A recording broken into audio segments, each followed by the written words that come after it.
Anos 80 no Brasil. O país caminhava para a abertura política e o rock and roll ganhava uma cara mais brasileira. Com muita irreverência e letras mais ousadas, o gênero invadiu as rádios do país e virou febre.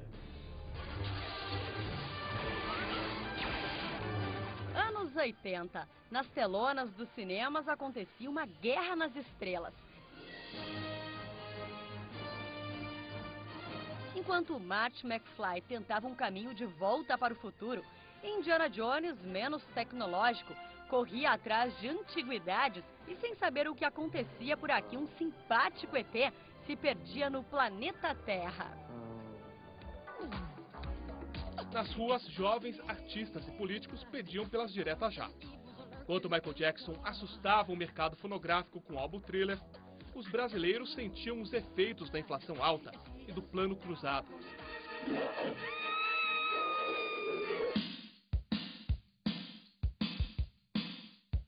E se cada década traz um estilo, nos anos 80 sobraram modismos. Ah, e tinha o Walkman sempre a tiracolo. A música, rock, ou a música popular em geral, né? Não só rock, ela reflete muito o mundo que a gente vive. Batata frita, chope e uma discussão de casal. Recheados de coloquialismo, os versos da música logo caíram na boca do povo, saíram para o mais. Era dado o pontapé para o surgimento do rock dos anos 80 na grande mídia. Público. Inútil até hoje é uma música atual, sabe? Que questiona todas as coisas de eleição, não sabemos escolher presidente, que a gente continua inútil de certa forma, sabe? Então eu acho que é o retrato do... ainda, infelizmente, né, da maioria da população brasileira e mesmo da gente que às vezes se sente inútil.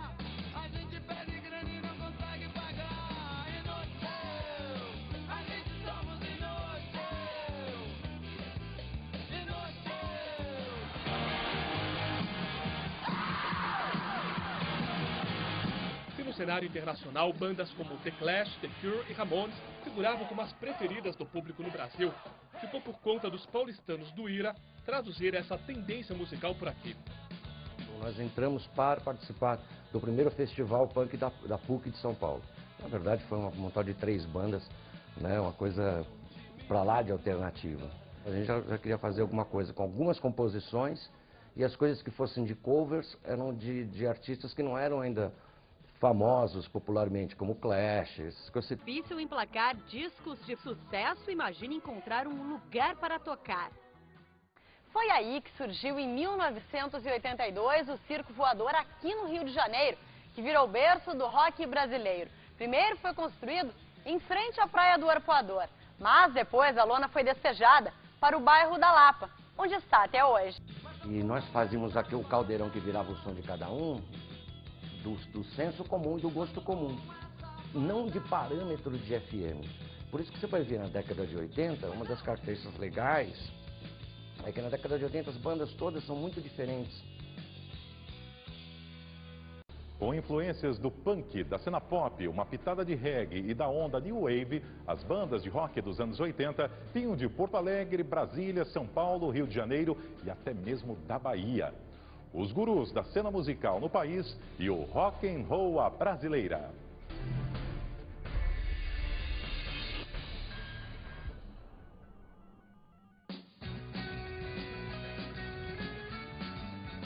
Depois dos reis do Iê Iê Iê e a desconcertante sintonia dos tropicalistas, os jovens dos anos 80 precisavam lançar seu próprio movimento.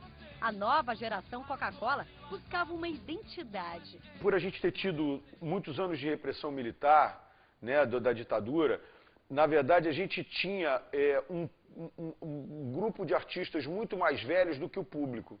Né?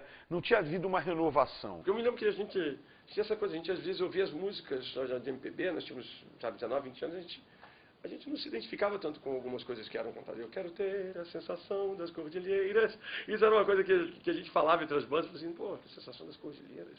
Então se tinha uma esperança muito grande, não só de um novo país, mas tinha uma juventude toda, né? Que, por exemplo, músicas como Geração Coca-Cola falam muito bem, que tinham um país para questionar. E por isso que as letras eram tão importantes. Eu acho que o diferencial da geração dos anos 80 são os textos. Não demorou muito para músicos como Cazuza e Renato Russo virarem ídolos. Eram os poetas do rock dos anos 80. Quando a geração dos anos 80 chega, é o primeiro momento desde 71, 72 ali com Novos Baianos e tal, que você vai ter jovem cantando para jovem. São grandes compositores e essa geração dos anos 80 sofreu essa perda, né, de não poder ter ao longo da sua vida acompanhar o trabalho desses dois grandes artistas. Nem sempre os versos de Cazuza trilharam sozinhos no cenário musical. Filho de João Araújo, o jovem do Rio de Janeiro começou carreira no Barão Vermelho. A banda agradava tanto quem gostava do estilo pop new wave, quanto a turma do rock mais pesado. A gente começou a tocar e sentimos que a banda tinha um barato nosso ali, uma química, e aí a gente seguiu, né? E foi nesse momento que o Cazuza falou que escrevia e começou a mexer nas letras das músicas do Guto e do Maurício, e a gente começou a fazer música junto. Ainda com o Cazuza nos vocais, a banda emplacou sucessos como Pro Dia Nascer Feliz e Bete Balanço. O Mar Abandonado é o grande estouro da gente, é o disco que a gente vende, disco de ouro, que naquela época 100 mil discos era uma coisa, era muito disco. E cara, a gente começou a viajar o Brasil todo, fazer show em tudo quanto é lugar.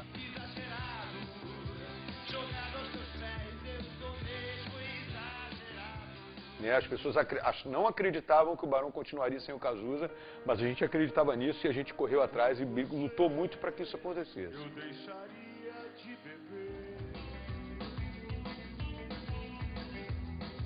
Outro símbolo dessa geração veio de Brasília. Com Renato Russo, o Brasil conheceu o rock produzido no Planalto Federal. E os jovens viam nele a figura de um guru. Eu me lembro da gente estar no camarim e ouvir gritos, parecia turbina de um avião, sabe? Ficava uma coisa ensurdecedora, assim. Era uma energia muito grande. Além de Será e Ainda é Cedo, o primeiro disco trouxe a música Geração Coca-Cola. Mas foi com o segundo LP que a banda virou coqueluche nacional. Também não era para menos. Quem conseguiria cantar textos longos e emplacar músicas com mais de 6 minutos? A saga de Eduardo e Mônica e a música Faroeste Caboclo foram cantadas à exaustão. As músicas do Legião vão ser eternas. Em que país é esse? Trazia mais que uma simples pergunta. E a mensagem geralmente era uma coisa, enfim, de protesto. Ele já era um pouco mais maduro quando entrou para o cenário roqueiro da década de 80. Marcelo Nova, amigo do peito de Raul Seixas, foi o primeiro e único baiano a ter projeção no rock da época. Com punk rock de qualidade, emplacou alguns sucessos. Eu Não Matei Joana Dark e Silvia foram alguns deles. O que era curioso nisso é que nós não podíamos aparecer em lugar nenhum.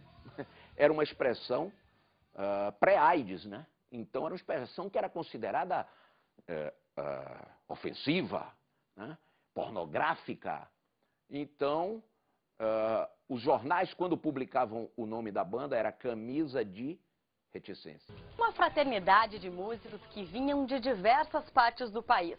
De Porto Alegre, Salvador, Brasília, São Paulo e Rio de Janeiro. Assim, os jovens roqueiros daquela geração davam uma cara mais brasileira ao rock dos anos 80. Entre os sucessos estavam Gangue 90, Barão Vermelho e o Traje a Rigor. E o grande marco daquela geração foi ele, o vinil. Como eu acho que tinha também um rock no Rio Grande do Sul, com Engenheiros do Havaí. São Paulo é aquela coisa mais urbana sempre. Você pega o Traje, pega Titãs, pega o Ira. E Camisa de Vênus, também, que é a banda da Bahia, fortíssima. Sim, eu acho que cada cidade tem uma identidade, né? E isso se reflete na arte em si.